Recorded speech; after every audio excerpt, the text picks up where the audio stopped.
Caio Locke. We're talking about his practice and his artworks, and there's a lot to find out. So, first question is, who are you and what do you do? So, my name is Caio Locke.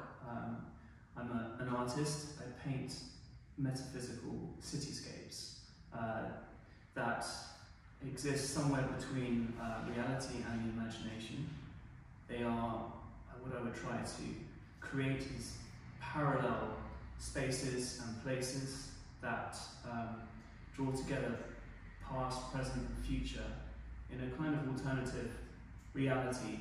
I combine geometric precision with kind of flowing organicism to create a space where that can reflect human consciousness and the extent to which it can reconnect with the nature within ourselves and within wider nature outside ourselves. It's very interesting. So how would you classify it? Why do you do what you do? What makes you attracted to your art practice in particular? I think faced with a blank canvas, the only real limits to creating other worlds are your own abilities and your own imagination. So you're just delving deep into that aspect of your mind and just delving right in. That's right. That's why I love painting. There's nothing between you and the canvas, and there's a direct flow. And why I paint in oils and acrylics, but why I use a fast drying medium like acrylic is that it can keep up with the creative process. See, it seems extremely futuristic. And whenever I look at your paintings, I just travel to a moment that I've never been before. It just allows me to live a life that I haven't quite been in, and I just love that. That's really bringing that imagination is just remarkable. Having said that, what is your background? What led you to doing what you're doing right now?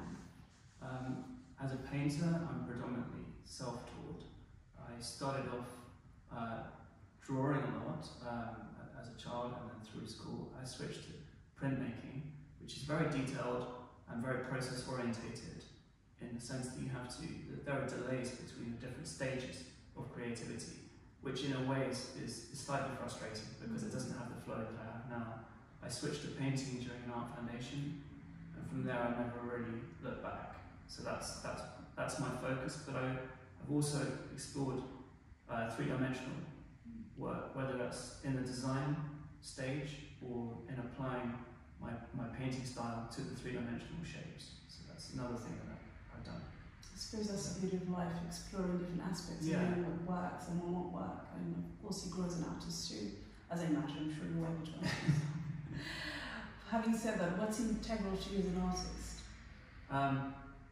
I think being true to oneself and one's own vision, and being true to the creative process itself, which can, I think, lead you down what might feel in the early stages when you start down some blind alleys and you don't know where you're going to end up, and you don't know if you're going to be happy with what comes out at the end. But when you've accomplished enough in terms of the number of pieces where you felt like the process has led you to the right destination, then you have more confidence in it, and it's finding that confidence and then being true to that.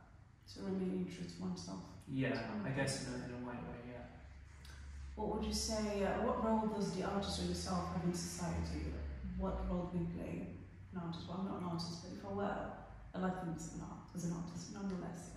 Yeah, I guess there's a bit of an artist in everyone, and I guess there are multiple functions that the artist might play. I guess it makes one thing that can bring us out of ourselves, and you can do that in many ways, right? But what I find is it enables that, painting enables that, and it makes what would otherwise be unseen, it makes it seen. And in doing that, I guess you could say that it can expand the boundaries of consciousness, imagination. It can project ourselves into the future. It can create hope for the future. It can do, and it can also help us define what is possible within ourselves and in the world around us. Very interesting. How would you say your practice has changed over time? I guess it's become more fluid, less extreme highs and lows, I think, which characterized when I started this full-time professionally. I had I didn't know that it was always going to end up in a place I would be content with, and so I went through these sort of phases of feeling very uncertain about the creative process. So now I'm more assured in that sense.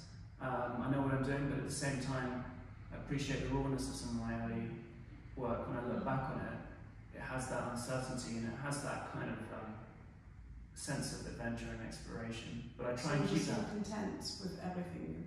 I wouldn't say that. No, you're always going to be frustrated, and there's always going to be a sense to which the painting doesn't reflect what you want to express and what you've got going on inside. But that's what makes it interesting. Of course. You always want to do a new piece. You're never going to be just rest on your laurels or anything like that. Moreover, what art do you most identify with? What really takes your heart, and you can just look at it time upon time, once again?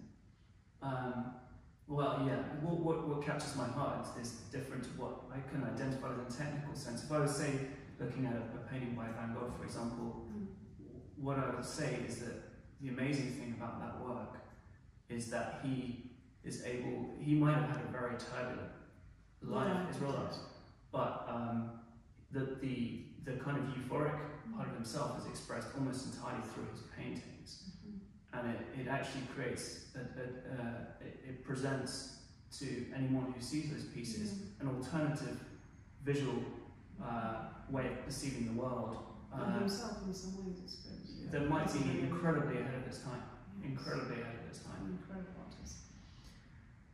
Can you describe a real life situation that has inspired you, something that maybe even inspired you to become an artist or to continue doing art practice? Could be any real life event. Well, that was in terms of the inspiration to become an artist, I think it was something that it decided for me, because it was just there and it started to push everything else out. And so that was part of it, being true to oneself, that I wouldn't have been able to be true to myself if I hadn't gone down and become an artist. But in terms of a real life situation that I try and bring into each of my paintings, I think experiencing Carnival in Rio once was one of those times when walking around in downtown in Lapa and Santa Teresa and getting lost in the flow of everything that was happening around me and everybody that was around me.